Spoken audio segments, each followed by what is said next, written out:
What's going on? We're out here with Austin with Eat Experience Adventure today.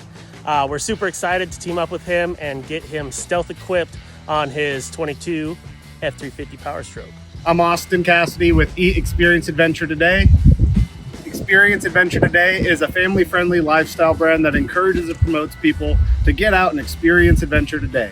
We have a heavy presence in the automotive and the power sports industry, but also everything from rodeo to hunting, fishing, anything that gets you outside and having fun and enjoying life.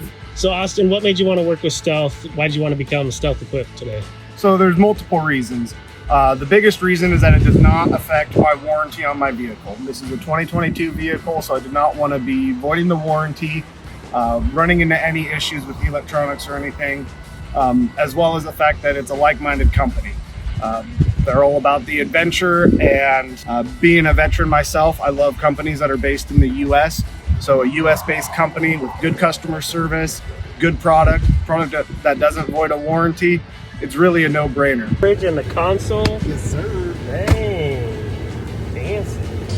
All right, we got the module on the high setting, ready to see what it does. I mean, you have your standard turbo lag that you can't get rid of that. It's a diesel truck with turbo. It takes a half a second for that to spool up, but right after that, the power is there, which it was not stock from the factory. That is a significant difference from the stock. I can't believe that this is something so simple to install, and the difference is remarkable. And to be in a 1-ton pickup truck that puts a smile on your face when you hit the throttle, that is worth every penny.